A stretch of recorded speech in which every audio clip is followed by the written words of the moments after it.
The truth of metaphysical desire is death. This is the inevitable end of the contradiction on which that desire is based. Novels are full of signs announcing death, but the signs remain ambiguous so long as the prophecy is not fulfilled. As soon as death is present, it lights up the path behind it. It enriches our interpretation of the mediated structure. It gives their full meaning to many aspects of metaphysical desire.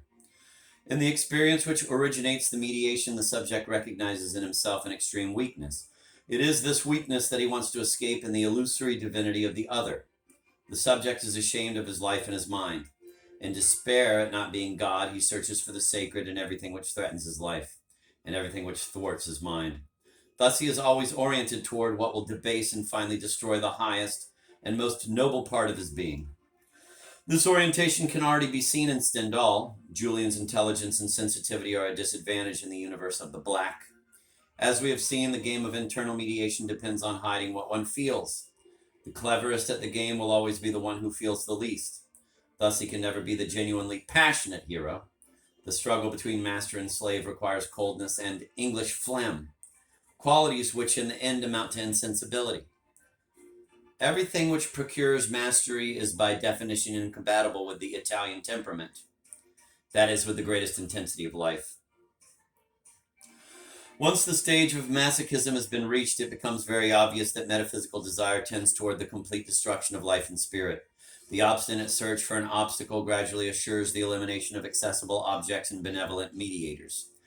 Let us recall the adolescent Dolgoruki who rejects the old servant who brings him food. The masochist feels the same disgust for those who wish him well as he feels for himself. Rather, he turns eagerly toward those who seem to despise his humiliating weakness and thus reveal to him their superhuman essence.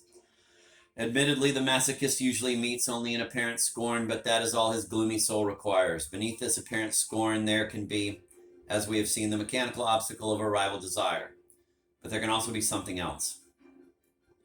It is not a rival's desire which presents the biggest, most inert, and most implacable obstacle.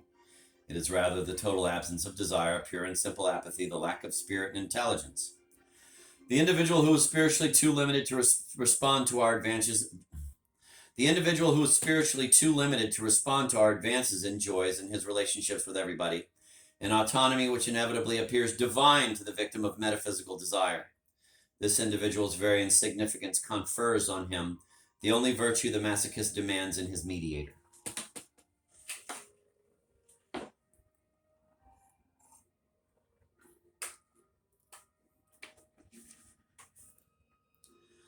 Swan is attracted sexually by qualities completely contrary to those which make him admire women in society or fictional creations in art and literature.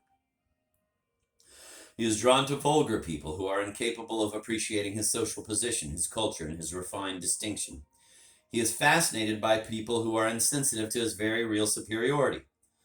Thus, in his amorous life, he is doomed to mediocrity. The narrator's tastes are no different. Albertine's health and plumpness excite his desire, but this is not on account of any Rabelaisian sensuality. As always in double mediation, the apparent materialism hides an inverse spiritualism. Marcel remarks that he is always drawn to that which seems, quote, the most contrary to his extreme and painful sensibility and intellectuality. Albertine clearly illustrates this law. Her animal passivity, her middle-class ignorance of aristocratic hierarchies, her lack of education, her inability to share Marcel's values make her the inaccessible, invulnerable, and cruel person who alone can arouse desire.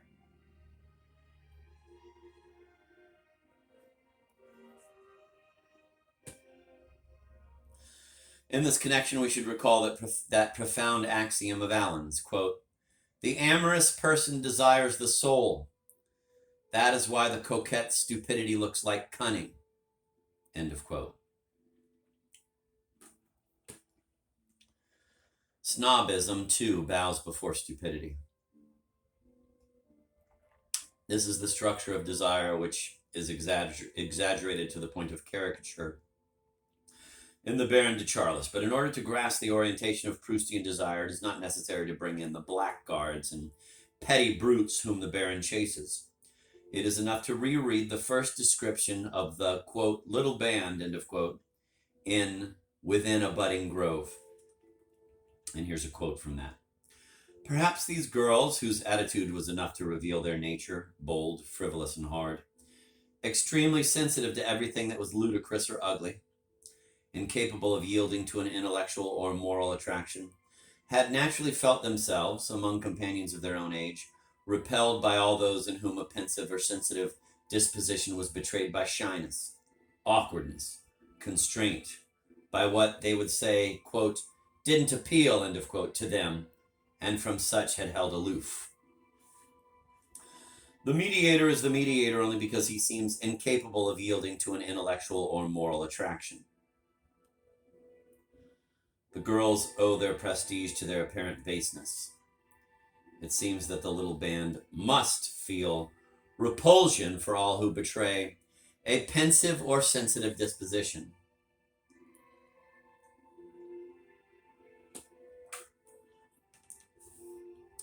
The narrator feels he is obviously the object of their scorn. He imagines that it would be completely out of the question for these adolescents ever to have anything to do with him. That is all he needs to determine his desire. Marcel's instantaneous desire amounts to supposing that Albertine is insensible and brutal. Baudelaire already had affirmed that stupidity is a necessary adornment of modern beauty. One must go further. The very essence of what is sexually desirable is to be found in spiritual and moral insufficiency. In all the vices which, were it not for the desire, would make it intolerable to be around the desired person. Let it not be said that Proust is an exceptional person. In revealing his hero's desire, the novelist, as always, reveals the sensibility of his epic or of the epic to follow. The whole of our contemporary world is permeated by masochism. Proustian eroticism is today the eroticism of the masses. For proof, we need only glance at the least sensational of our illustrated magazines.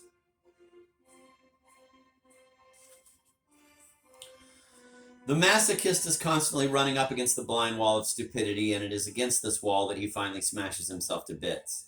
Denis de Rougemont draws the same conclusion at the end of Love in the Western World. Quote, thus, this preference for the desired obstruction was a progress towards death, end of quote.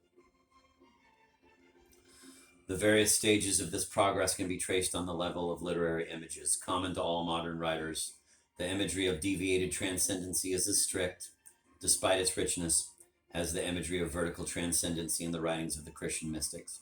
We can only touch on this inexhaustible theme. First, there is a group of images starting with the animal in its most inhuman aspects, continuing through elementary decay to the purely organic.